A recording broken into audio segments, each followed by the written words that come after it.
स्वागत है दोस्तों, मेरा नाम है आदित्य। आप देख रहे हैं taxi SH official YouTube channel. आज की इस वीडियो में दोस्तों हम जानेंगे डीजीपे का नया वर्जन में जो कुछ प्रॉब्लम आ रही थी उसको किस तरह से सॉल्व करना है। डीजीपे से रिलेटेड दोस्तों कुछ कॉमन सी एरर्स हमें देखने को मिलती है। This version of 1% not comfortable 32 bit and 64 bit like. और इसके बाद में दोस्तों कुछ ओटीपी से रिलेटेड कुछ इश्यूज हमें देखने को मिले थे, प्लस कुछ ऑथेंटिकेशन से रिलेटेड भी है दोस्तों। आयरिस डिवाइस जो है वो डीजीपे में वर्क नहीं कर रहा था। कुछ और भी डिवाइसेस जैसे मंत्रा वगैरह वो भी जो है डिवाइस कैच नहीं कर पा रहा था डीजीपे सॉफ्टवेयर पर। तो इन सारे बग्स को दोस्तों फिक्स किया गया है। तो आज की इस वीडियो में दोस्तों हम स्टेप बाय स्टेप डीजीपे को इंस्टॉल करके आपको बताएंगे विंडोज 7 32 बीट पर, और किस तरह से आपको इंस्टॉल करना है। इस सब प्रोसेस को जानने के लिए आप इस वीडियो में लास्ट तक बने रहिए। चैनल पर नए हो दोस्तों, चैनल को जरूर सब्सक्राइब कीजिए, बेल आइकन रिंग कॉल पर सेट कर दीजिए लेटेस्ट वीडियो का नोटिफिकेशन सबसे पहले पाने के लिए। चलिए दोस्तों वीडियो को शुरू करते हैं। तो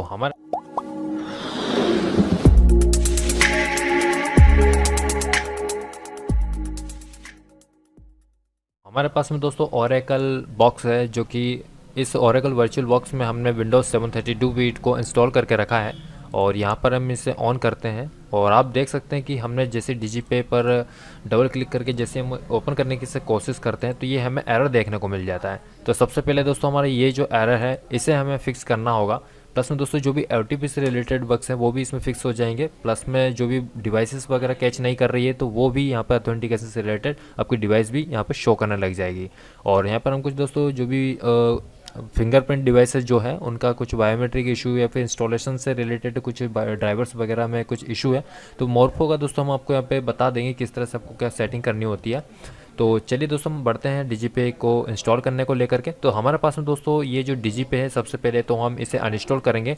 हम यहाँ पर चलते हैं दोस्तों अनइंस्टॉल प्रोग्राम पे, और यहाँ पर हम देखेंगे तो हमारे पास में डीजीपे वर्जन 6.0 जो कि हमने 29 तारीख 10 महीने पर हमने इसे इंस्टॉल किया है। अब हम इस पर डबल क्लिक करके इसे अनइंस्टॉल कर देंगे।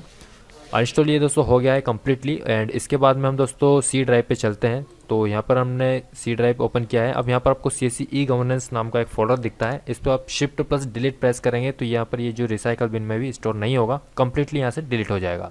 अब हम इसे दोस्तों क्लोज करते हैं। ये दो प्रोसेस हमें अपनानी है। और इसके बाद में दोस्तों आप यहाँ पे देख सकते हैं कि हमारे पास में जो जावा है, ठीक है, ये जावा भी रिक्वायरमेंट होता है डीजीपे के लिए। तो यहाँ पे जावा 8 अपडेट 311, ठीक है, तो इसका लिंक दोस्तों आपको नीचे डिस्क्रिप्शन में देखने को मिल जाएगा। आप उसे इंस्टॉल कर लीजिए डाउनलोड करके। एंड इसे हम क्लोज करते हैं। अब दोस्तों आपको नया डीजीपे डाउनलोड करने के लिए क्या करना है, तो ये हम चलते हैं दोस्तों। हम वर्चुअल बॉक्स पे 32 बिट विंडोज 7 को इंस्टॉल करके रखें। ये अभी हमारे पास में विंडोज़ 11 चल रहा है, ठीक है। तो हमारे पास में दोस्तों ये जो डीजीपे हैं वो हमने 6.0 अनइंस्टॉल कर चुके हैं। अब हमें दोस्तों नया डीजीपे डाउनलोड करना है, तो इसके लिए आपको दोस्तों चले जाना है dgp.csccloud.in। ये लिंक दोस्तों आपको नीचे डिस्क्रिप्शन में देखने को मिल जाएगा। आप डाउनलोड डीजीपे पर क्लिक करेंगे एंड यहाँ पर आपको दोस्तों लिंक देखने को मिलेगी दो। तो यहाँ पर DigiPay version 6.1 for Windows new, ठीक है, एक डाउनलोड बटन देखने को मिलता है, एक मिरर बटन देखने को मिलता है। तो दोस्तों डाउनलोड बटन पर जब आप क्लिक करते हैं तो ये फटाक से आपका डाउनलोड हो जाएगा सक्सेसफुली। और यहाँ पर दोस्तों जो मिरर है तो आपको सिंपली मिरर वाले पे क्लिक करना है, ठीक है। आप जैसे मिरर वाले पे क्लिक करेंगे तो यहाँ पर कुछ परसेंटेज हमें शो हो जाएगा। और आप देख सकते हैं कि जो हमारा डाउनलोड बटन से हमने क्लिक किया हुआ डाउनलोड, वो यहाँ पर कम्प्लीटली डाउनलोड हो चुका है। तो यहाँ पर दोस्तों जब आप इसे ओपन करेंगे तो ये एक्सट्रैक्ट नहीं होगा, ओपन नहीं होगा। तो हमें दोस्तों डाउनलोड बटन से क्लिक नहीं करके डाउनलोड करना है, आपको मिरर बटन पर डाउनलोड करके डाउनलोड करना है डीजीपे का नया वर्जन, ठीक है। और यहाँ पर दोस्तों 6.0 अभी इसका कोई वर्जन अपडेट नहीं आया हुआ है एंड्रॉयड के लिए। एंड्रॉयड अभी सही चल रहा है, हाँ, थोड़ा पेआउट वगैरह में कुछ उसमें इश्यूज़ है, ठीक है। तो अभी आप थोड़ा सा वेट कर सकते हैं। पेआउट वगैरह अगर आपको करना है तो मैं आपको रिकमेंड करूँगा फ़िलहाल के लिए आप विंडोज़ में जो है पे आउट करें, विंडोज़ वाले डीजीपे सेटअप से। तो ये हमारा दोस्तों डाउनलोड ऑलरेडी हमने कर चुके हैं। अब इसके बाद हम दोस्तों यहाँ पे चलते हैं हमारा विंडोज़ 7 32 बीट पर। तो यहाँ पर ये जो फाइल है वो हमारा आ चुका है। अब इसके बाद हमने इसे राइट क्लिक करके एक्सट्रैक्ट हेयर करेंगे, ये एक्सट्रैक्ट फाइल कर लेंगे। और इसके बाद में आपसे ओके पूछेगा। हमने ऑलरेडी दोस्तों एक्सट्रैक्ट हेयर फाइल कर रखे हैं तो आपको ये येस टू ऑल पूछ रहा है, अदरवाइज़ ये ऑटोमेटिकली ऐसा फोल्डर आपको क्रिएट कर देगा जैसे आप एक्सट्रैक्ट फाइल करते हैं। अब दोस्तों हमने उस एक्सट्रैक्ट फाइल पर क्लिक करके हम इस पर इंटर हो चुके हैं। अब आप यहाँ पे देख सकते हैं डीजीपे अंडरस्कोर सेटअप अंडरस्कोर 61, ठीक है। तो ये हमारा दोस्तों नया डीजीपे 6.1 है। अब हमें इससे दोस्तों इंस्टॉल करना है। येस पर आप क्लिक करेंगे डबल क्लिक करके एंड आई एक्सेप्ट पर क्लिक कर लेंगे, नेक्स्ट पर क्लिक करेंगे, नेक्स्ट करेंगे, फिर से नेक्स्ट करेंगे, क्रिएट अ डेस्कटॉप शॉर्टकट। तो दोस्तों आपके डेस्कटॉप पर एक शॉर्टकट क्रिएट हो जाएगा जहां पर आप डबल क्लिक करके डीजीपे को डायरेक्टली ओपन कर सकेंगे उसे चलाने के लिए। अब हमें इसे इंस्टॉल कर लेते हैं। इंस्टॉल पर क्लिक कर लेना है। हमारा दोस्तों ये फाइनली इंस्टॉल हो चुका है। हमें इसे फिनिश पर क्लिक कर देना है और आप देख सकते हैं क्रिएट प्रोसेस फेल्ड कोड 740 आपके सामने इस तरह का एरर आ सकता है, नहीं भी आए तो भी चलेगा। ठीक है, अब हमें दोस्तों यहाँ पे करना ये है, ये जो डीजी पे है इस पर आपको राइट क्लिक करना है या फिर आप डबल क्लिक भी कर सकते हैं क्योंकि हमने दोस्तों इसे शॉर्टकट के लिए इनेबल किया था। अब हम इसे डबल क्लिक कर लेंगे और इसे हम ओपन कर लेते हैं। तो आप यहाँ पे देख सकते हैं दोस्तों हमारे पास में जो डीजी पे है वो कम्प्लीटली ओपन हो चुका है। अब हम यहाँ पर दोस्तों हमारा CSC ID को एंटर करेंगे और इसके बाद में दोस्तों यहाँ पर ये जो टर्म्स एंड कंडीशन है इसे एक्सेप्ट करके प्रोसीड बटन पर हम क्लिक कर लेते हैं। तो आपको यहाँ पे देखने को मिल जाएगा रिक्वेस्ट हेडर फॉर्मेट इनवैलिड।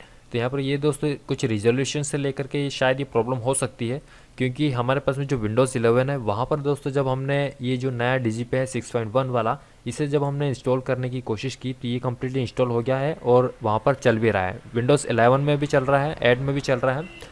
बाकी ये जो 7 है इसमें कुछ इश्यूज वगैरह आ रही हो सकता है। ये दोस्तों आपका मॉनिटर से रिलेटेड है क्योंकि कुछ जो प्रोसेसर हैं ओल्ड प्रोसेसर वो जो है आपके रिजोल्यूशन को सपोर्ट नहीं करते हैं। तो इस कारण से आपको ये दोस्तों हेडर रिक्वेस्ट फॉर्मेट इनवैलिड की प्रॉब्लम आपको देखने को मिल सकती है।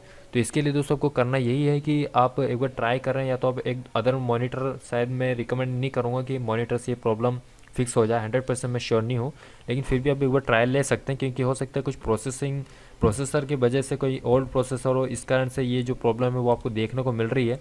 तो ये जैसे ही आपका प्रॉब्लम जिस किसी भी कंडीशन में अप्लाई करने पर सोल्व आउट होता है तो वो हमें कमेंट बॉक्स में ज़रूर बताइएगा। तो फिलहाल दोस्तों आपकी ये जो सबसे बड़ी समस्या आ रही थी कि 32 बिट एंड 64 बिट वाला एरर, तो वो यहाँ पर सोल्व आउट हो जाता है, लेकिन ये अभी हमारे पास नई समस्या आ जाती है।